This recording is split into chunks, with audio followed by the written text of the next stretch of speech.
bend like a tree, crawl like a bug, pick up a crawdad, squish your hands in the mud, climb a mountain, hike in the woods, get scientific, it's all good. Wild bear nature, see the forest through the trees. I love the wild in me, wild bear, wild bear. Oh, hi, how you doing? Haven't seen you in a while. We've kind of all been in hiding, haven't we? Yeah, it's crazy times. We're hiding from that coronavirus. And that virus is around, and we have to keep ourselves safe so we don't become the host. So we thought, gosh, today at Wild Bear, we could think about invisible nature. Because after all, we are nature, right? And so we thought we'd go into the lab. My friend Michelle's in there, and we're gonna start looking around for some viruses. Maybe we'll talk about some parasites. Maybe we'll talk about how you can keep yourself safe and how we can try not to be the host to this virus.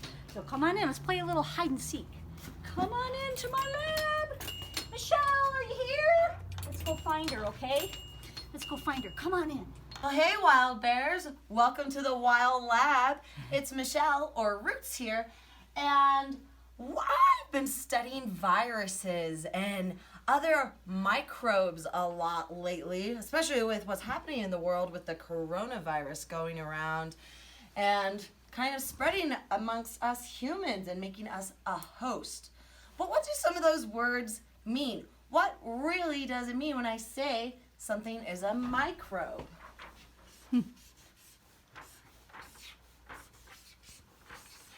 Viruses and other small living or non-living things that are too small to see with a naked eye, and you might need a microscope, are called microbes, like viruses and bacteria. And scientists estimate that there could be over like a gazillion different types of viruses.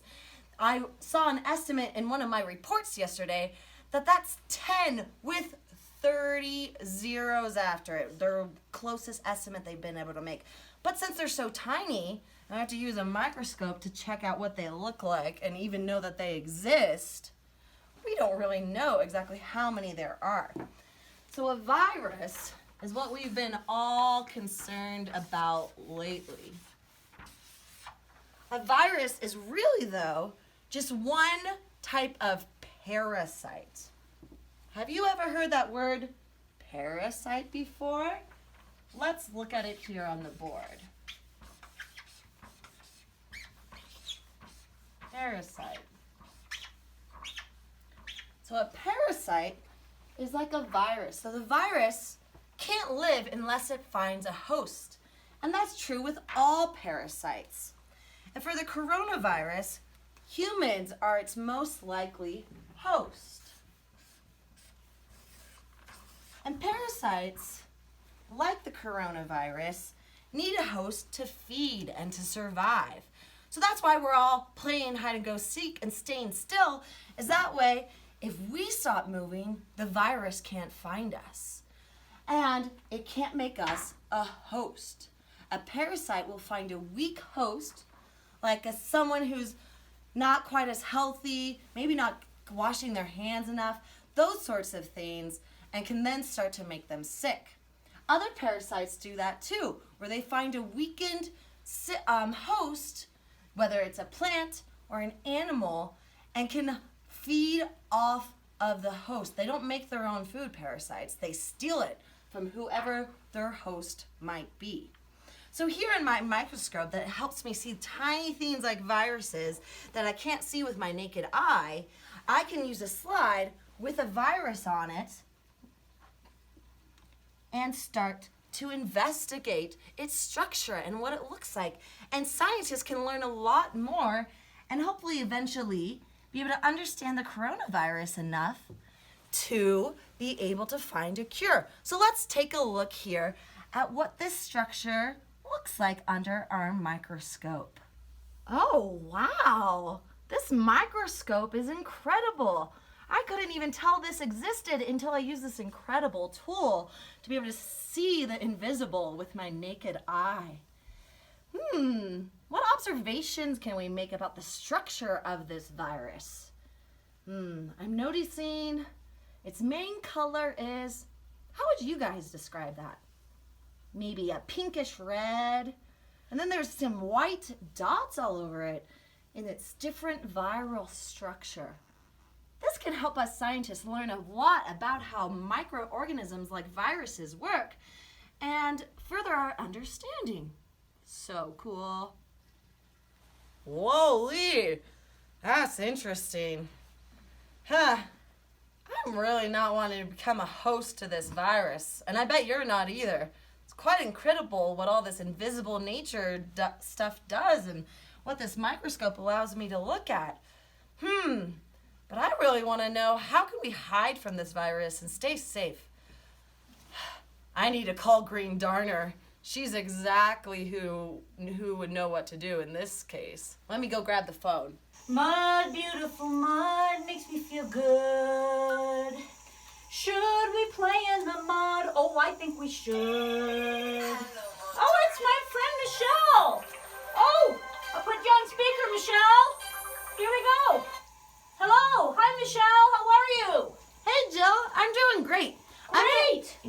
I'm hanging out in my lab here, and I've been teaching everyone about viruses and parasites and how we can stay safe from the coronavirus. And I know you've been doing a very good job. What do you think? Do you want to share with me some of the tools that you've been using to stay safe? Yeah, well, look at me. I sing my song, Mud, beautiful mud, makes me feel good. I do the back of my hand and between the fingers. I make sure I use a lot of soap.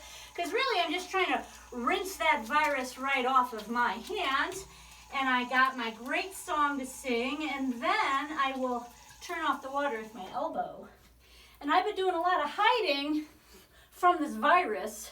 So I haven't been out in public, practicing social distancing and, wearing my mask when I need to so that when I'm in public I don't spread any germs. And I just think it's important that we all stay safe. We have to play hide and seek from this virus, Michelle. You know that, right? Oh, by golly, I do. All right. Well, have a good day. Thanks for calling. Thanks for keeping us safe. Whew, that sure was helpful. I feel more confident in figuring out how to hide from the virus, but dang, all this science and learning about all these tiny little invisible nature, I need to go home and take a big rest and reset. Man, I'm sleepy. W house. Virus. Invisible nature. Host.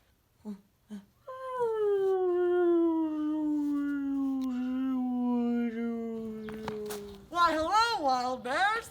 I'm the Eco Avenger, and I'm here to keep everyone safe from the virus. Let's go make sure Wild Bear is all clean and safe for entry. That doorknob looks suspect to me. Let's take a closer look. I don't know. Definitely need to clean up this doorway. Psh, psh, psh. I'm melting. All right. Well, I think Wild Bear is safe to see another day. Whoa. That was a really weird dream. I need to go get some fresh air in the woods and hunt for some other parasites. Get my mind off this virus. All right. Hey, everyone. I'm out here at the Mud Lake property. That's going to be the future site of the Wild Bear Nature Center. Super excited to explore out here with you all. We're going to continue talking about hosts and parasites and what that means. Did you know that not all parasites are virus like the coronavirus is? Some can be fungus or plant, or even other animals can be parasites. So I know I'm safe out here from the coronavirus because I'm keeping my distance and I'm out in nature in fresh air. So I don't have to worry about that. But I figured maybe some of my tree friends or other things out here might have to worry about parasites being in the forest. So we're gonna look for one parasite I know sometimes shows up on our pine trees here, and what might make a tree more likely to become a host than another tree. What do you think might cause a tree or another thing in the forest to become a host? Use what you learned about the coronavirus and how a human can be a host to think about how it might be similar for a tree. If the tree is already not that healthy, then it's going to be more likely to become a host to a parasite. So let's go around and look at some of our tree friends here and notice if they're healthy or unhealthy, and then see if maybe there's a parasite that has made them a host. Right behind me here, these two trees are lodgepole pines. And from what I can tell, they're pretty healthy. What do you think? Is there anything about their branches or their bark that looks more or less healthy to you? Looks really nice and green. The bark isn't too cut up or having any weird growths or things coming out of it. I don't see a bunch of holes where bark beetles have maybe entered. There is a scratch here, which bark of a tree is a lot like the skin on our bodies. And if bark gets cut either by an animal or by a lightning beam or something like that, sometimes, just like if we got a cut and didn't clean it up, it could get infected. But for the most part, the cuts on these trees look like they've healed and they're closing up nicely and healing just as they should. But let's continue our walk around the forest here and see if maybe some of this tree's brothers and sisters might not be as lucky with healing their own wounds and keeping parasites at bay.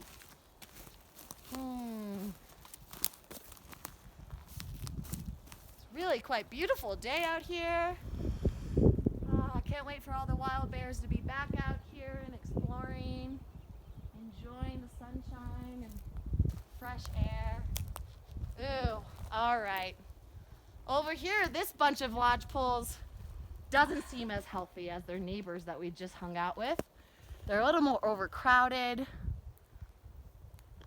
Some of them are dead. So let's look closely here. Ooh, this tree.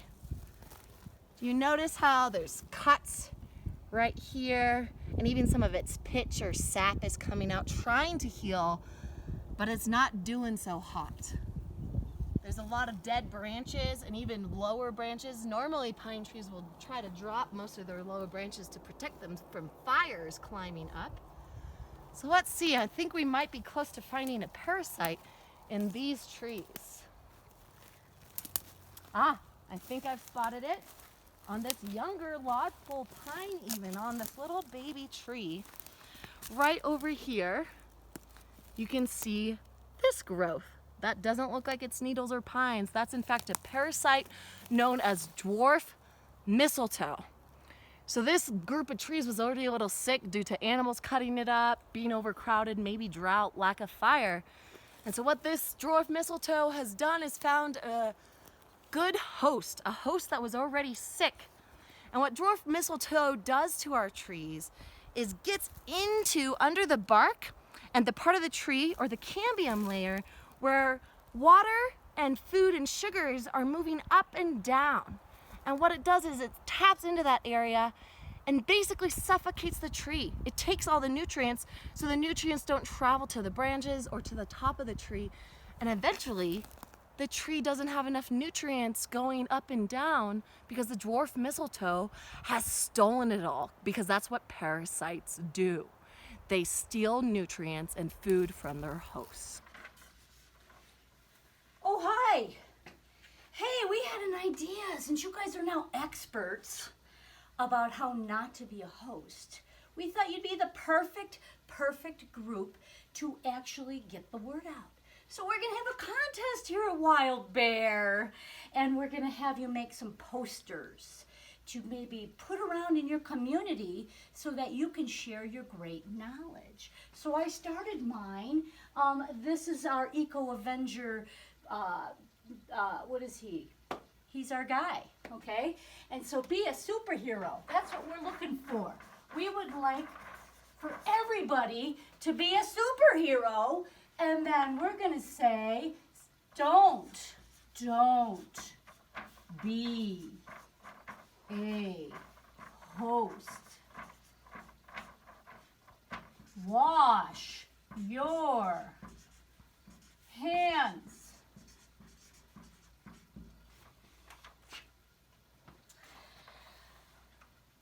Keep a distance. And we say 6 feet. 6 feet distance. Oh, he needs a mask, doesn't he? Wear a mask.